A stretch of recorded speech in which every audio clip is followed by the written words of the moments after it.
আচ্ছা, তোমরা সবাই জানো প্রেজেন্ট পার্টিসিপল কি আর পাস্ট পার্টিসিপল কি? বেসিক্যালি পার্টিসিপল তো অ্যাডজেক্টিভের মতোই কাজ করে, বাট সাধারণত প্রেজেন্ট পার্টিসিপলের সময় আইএনজি অ্যাড থাকে ভার্বের সাথে। আর পাস্ট পার্টিসিপল ফর্মটা আমরা জানি, অর্থাৎ ভি3 ফর্ম। যেমন একটা ওয়ার্ড যদি আমরা নিই মিস, অর্থাৎ এই ভার্বটা যদি নেই, মিসের যদি প্রেজেন্ট পার্টিসিপল বলি মিসিং আমরা ইউজ করবো, আর পাস্ট পার্টিসিপল বলে মিসড হবে। এবং ঘটনা হচ্ছে আমরা যদি বলি যে মিসিং কল, এটা কি কারেক্ট হবে নাকি মিসড কল হবে? যদি হয় কেন হবে? If you don't know, then this video is for you. So welcome to this video. দেখো, participle will always act as an adjective. It is for sure. Participle always একটা adjective-এর মতোই কাজ করবে, অর্থাৎ দোষ গুণ সংখ্যা অবস্থা বুঝবে নাউন অথবা প্রোনাউনের, রাইট? আবার ঘটনা হচ্ছে প্রেজেন্ট পার্টিসিপল তাহলে কোথায়? যেহেতু পার্টিসিপল, পাস্ট পার্টিসিপল পার্টিসিপল অবশ্যই অ্যাডজেক্টিভ হিসেবে ইউজ হবে, কিন্তু কোন সময় প্রেজেন্ট পার্টিসিপল ইউজ করবো আর কোন সময় বা পাস্ট পার্টিসিপল ইউজ করবো, তো this is very necessary to know this precisely, otherwise we can't use them in sentences correctly, right? তো ফার্স্ট অফ অল আমরা জেনে নিই আসলে প্রেজেন্ট পার্টিসিপল কোন জায়গায় আমরা ইউজ করছি।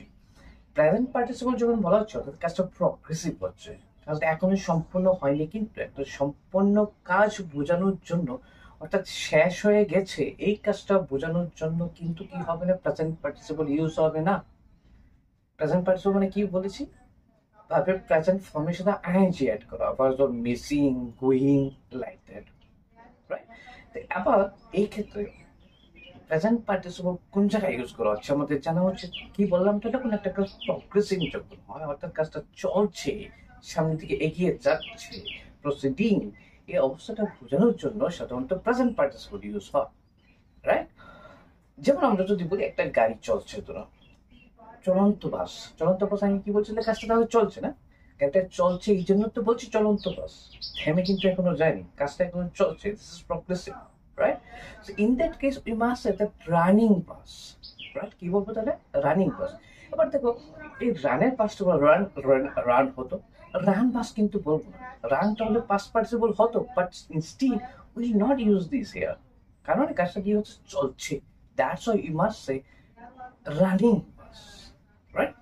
এবার দেখো, কাজ যখন সম্পন্ন হয়ে যায় এই অবস্থাটা বোঝানোর জন্য পাস্ট পার্টিসিপল ইউজ করা হয়। ফর এক্সাম্পল, একটা প্রচন্ড ভিড় বাস। আচ্ছা, তুমি কোন সময় ভিড় বলছো? বাসটা মানুষ উঠছে এই জন্য ভিড় বলছো না, লোক উঠে যখন প্রচুর জড়ো হয়ে গেল তখন আমরা বলছি ভিড় হয়ে গেল, দ্যাট মিনস ক্রাউডেড হয়ে গেল, রাইট? কাজটা সম্পন্ন হওয়ার পর কিন্তু বলছি অবস্থাটা। এই ক্ষেত্রে সম্পূর্ণ কাজটা বোঝানোর জন্য আমরা কিন্তু প্রেজেন্ট পার্টিসিপল ইউজ করবো না, we will use past participle form of the verb, that is crowding। এবার হবে না crowded person, যেমন আমরা বলি দেখো, কোন তোমার যখন একটা মিসড কল, আমরা যখন বলি মিসড কল, মিসিং কল কিন্তু বলি না, ওয়াই? কারণ অলরেডি কল হয়ে গেছে, ওই কলটা হয়ে গেছে, পুরো করা হয়নি, এই জন্য বলা হচ্ছে কি মিসড কল। মিসিং কিন্তু না, প্রগ্রেসিভ কিন্তু নয়। সো আলটিমেটলি ঘটনাটা দাঁড়ালো, যদি একটা কাজ সম্পূর্ণ হয়ে যায়, এই সম্পূর্ণ কাজটা বোঝানোর জন্য, এই অবস্থাটা বোঝানোর জন্য পাস্ট পার্টিসিপল ইউজ হয়। If the task is progressing, এই অবস্থাটা বোঝানোর জন্য প্রেজেন্ট পার্টিসিপল ইউজ করা হয়। নাও অনেকগুলো ফিল ইন দ্য ব্ল্যাঙ্কস এখানে দেওয়া রয়েছে, this is your homework. Now you need to fill in the blanks with the correct participle. Which one will be correct here, present participle or past participle, right? So if you go through with this, then I think it will be clearer to you, and you can also use present participle and past participle precisely in different sentences, right?